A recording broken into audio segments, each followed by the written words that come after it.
In the heart of Manhattan's Upper East Side stood Bellissimo, a grand Italian fine dining restaurant known for attracting the city's elite, business moguls, celebrities, and millionaires alike. The chandeliers dripped with crystals, the golden drapes whispered elegance, and each table was dressed like royalty. For many, it was just another luxurious stop on their night out. But for May Johnson, Bellissimo was survival. May, a 27-year-old waitress with striking features and a quiet grace, had been working at Bellissimo for almost 3 years. Born to a black father and a Chinese mother, May had grown up navigating 2 cultures, learning discipline from one and resilience from the other.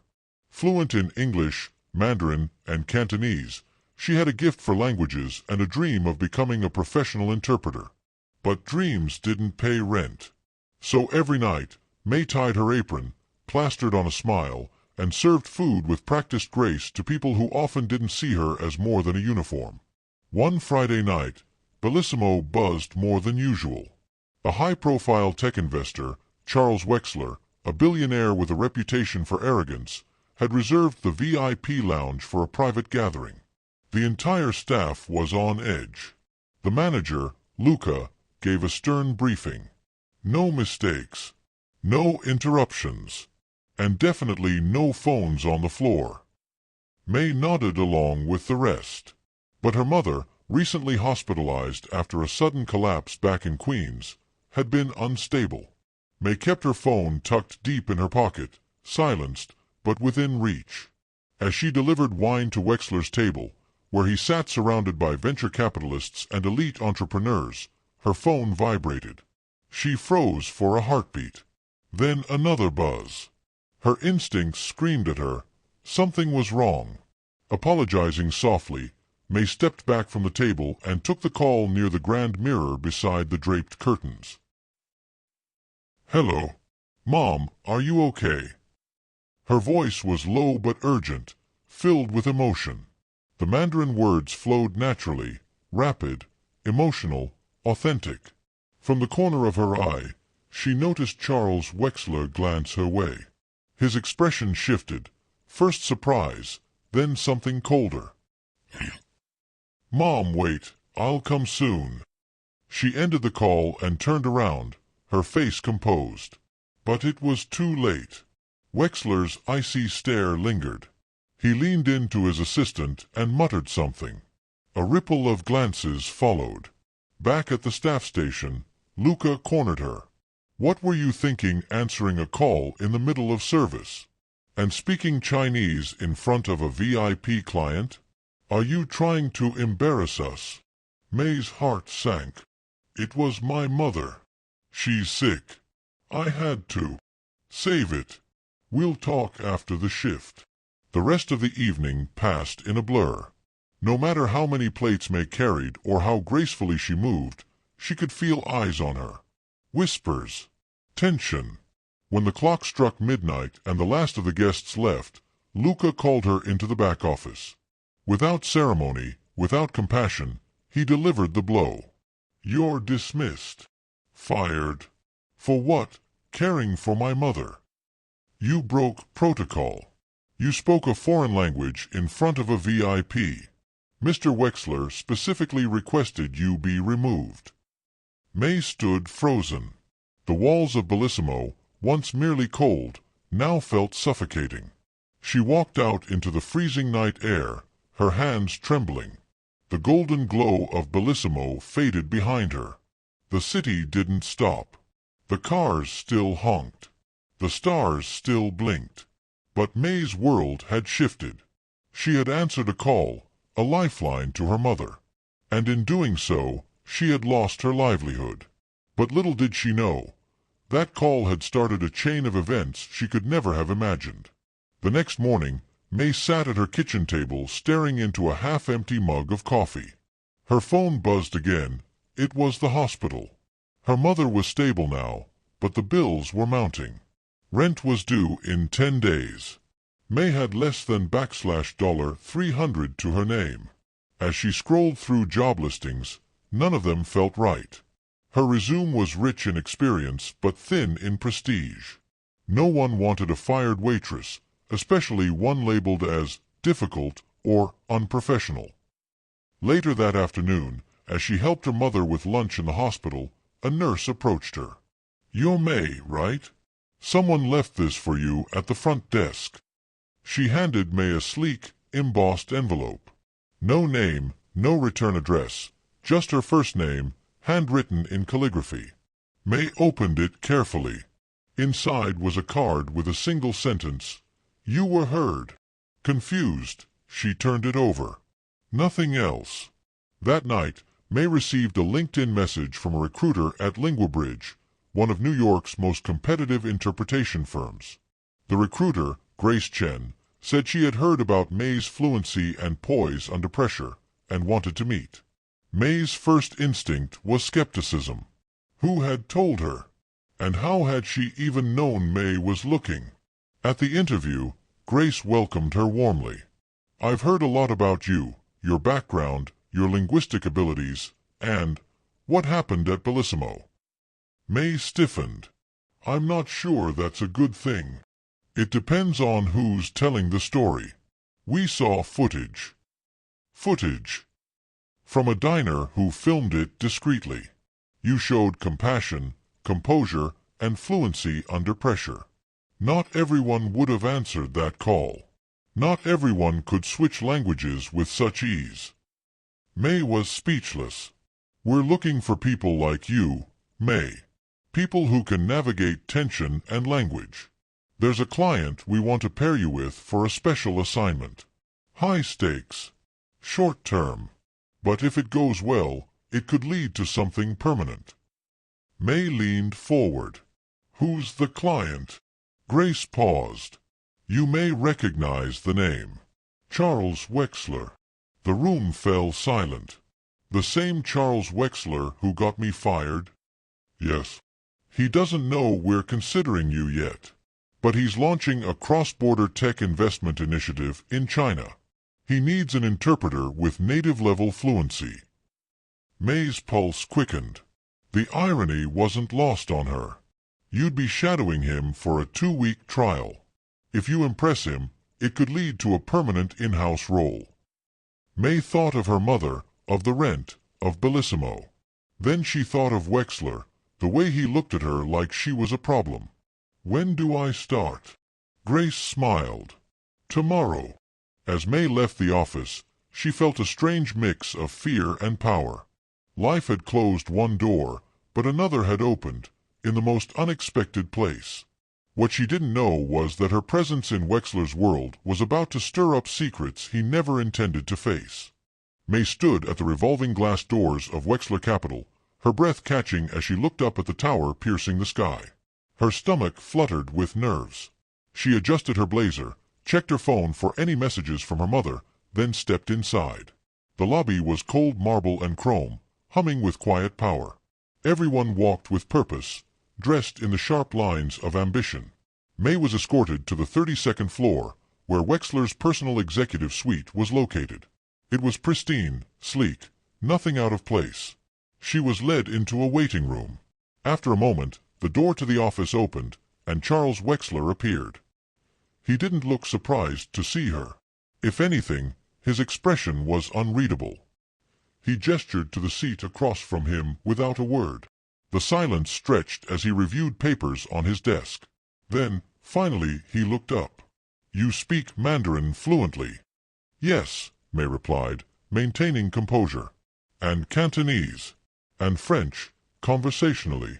He raised an eyebrow. "Impressive. Thank you. You're here for a 2-week trial. I'll be in Shanghai next Monday. I need someone who understands nuance, not just vocabulary. You'll accompany me to meetings, dinners, and private discussions. Some of what you hear will be confidential. Are you prepared for that?" "I am." He nodded slowly. "Then we begin now." Over the next few days, May proved herself indispensable. She caught subtle shifts in tone during conference calls with Chinese partners, translated idioms with ease, and smoothed over moments of cultural tension. Wexler never praised her, but his reliance on her grew undeniable. But even as May performed flawlessly, a mystery gnawed at her. Why had Wexler allowed her back into his orbit after getting her fired? Was it guilt? Or something else? On the 5th day of her assignment, the mystery deepened. She overheard a brief but intense call Wexler had in his private office. Yes, she's here. No, she doesn't know /. We can't delay the deal any longer. I need this partnership locked. The moment he spotted her approaching, he ended the call abruptly. Eavesdropping is unbecoming, Miss Johnson. I wasn't eavesdropping. You left the door open. He stared at her for a long moment, then surprised her. Do you know who recommended you for this position? May blinked. I assumed the recruiter, Grace Chen. Grace works for me. She didn't find you by accident. May frowned. Why? Because I needed someone who could read people. Someone who wouldn't just translate words, but intent. So, you knew who I was. You planned this. Why? He stood, walked to the window, and looked out over the city. The Chinese partners we're courting are skeptical. They've heard rumors about discrimination, about internal misconduct. I needed someone who could counter that narrative. Someone like you. Her eyes widened. So you used me to make yourself look more inclusive. He turned to face her. Yes. But you're also the best interpreter I've seen. You've already saved 2 deals from falling apart. You don't like me, I understand that. But this role could become permanent. You'd be well compensated. Respected. May stood slowly. You want me to be your moral cover and your voice. I want you to succeed. We both benefit. She stared at him, torn between fury and ambition. I'll go to Shanghai. I'll do my job. But don't mistake my silence for agreement. He inclined his head. Fair enough. That night, May sat alone in her apartment, staring at the city lights. Her phone buzzed. A text from Grace. He's hiding more than he's saying. Be careful. May's instincts sharpened. This wasn't just a job. This was a battlefield. And she was in the middle of a game far bigger than she realized. To be continued in Part 4. The flight to Shanghai was long, but May spent most of it reviewing documents, learning names, and memorizing company histories. Wexler sat a few rows ahead in business class, absorbed in his own world. He hadn't spoken to her since their last conversation, one that left May wary but more determined than ever. Their hotel in Shanghai overlooked the Bund, a sweeping view of the Huangpu River and the illuminated skyline. The following days were a blur of meetings, banquets, and boardroom negotiations. May worked flawlessly, drawing praise from the Chinese executives for her precision and respect. One evening, while waiting for Wexler to arrive at a formal dinner, she was approached by Mr. Zhang, one of the key partners in the investment deal. Miss Johnson, a pleasure, he said in Mandarin. May I ask, how long have you known Mr. Wexler? Not long. Just over a week, May replied, politely. He chuckled. Strange. He said you were his trusted advisor for months. That you helped negotiate the Boston merger. May blinked. I think there's been a misunderstanding. Zhang's eyes narrowed. He also said you helped root out discrimination in his company and were promoted from within as a result. Her stomach turned. She masked her surprise with a practiced smile. Mr. Wexler must be trying to make me sound more impressive than I am. Zhang nodded slowly, but the seed of suspicion had been planted. That night, back at the hotel, May confronted Wexler in the executive lounge. You lied about me to the Chinese board. He didn't flinch. I elevated your credentials. That's how business works. You turned me into a symbol, an illusion. And it worked. We close the deal tomorrow. You used my race, my language, my story. Wexler leaned in. Do you know how many people would kill for the position you're in? A young woman, from your background, making decisions at the international level? Don't be naive. The world doesn't reward virtue. It rewards value. May stood, disgusted. You're not empowering me. You're exploiting me. He sighed, sipping his drink. Do what you want after tomorrow. But until that deal is signed, you play the part. The final meeting took place in a grand boardroom overlooking the river. The Chinese partners were ready to sign, with May acting as liaison. As the documents were reviewed, Zhang asked a quiet question. "Miss Johnson, I'd like you to explain your role in the Boston merger." Wexler's eyes widened. May looked around the room, heartbeat pounding. Then she spoke. "I had no role in the Boston merger. I was a waitress at La Couronne until 2 weeks ago. I was fired after Mr. Wexler judged me for taking a personal call in Chinese." Gasps and murmurs filled the room. "Mr. Wexler brought me here because I was convenient. Because my presence makes him look progressive. He has not changed. He's just hiding better." Wexler's jaw clenched. "She's lying." Zhang raised a hand. "Let her finish." May continued, voice calm but firm. "I am fluent in Mandarin. I've helped you understand each other, navigate culture and language, and protected this deal from falling apart. I did that, not because of Mr. Wexler's leadership, but in spite of it." Zhang looked to his colleagues, then turned back to Wexler. "Your company was already under scrutiny. Now this. We need to reconsider." The meeting dissolved into chaos. Wexler stood abruptly. "You're done, May. Finished. No one will hire you after this." She looked at him, unshaken. "Then I'll build something better." Weeks later, May sat in her small apartment, scrolling through emails. After her truth went viral, thanks to a leaked clip from the Shanghai meeting, she received messages from advocacy groups, journalists, and even global firms offering interviews. But what mattered most was the message from a woman named Clarissa Liu. "We're starting a multicultural language consultancy. I saw what you did. We need leaders like you. Interested?" May smiled. She picked up her phone and replied in perfect Mandarin. "I'm ready." The end.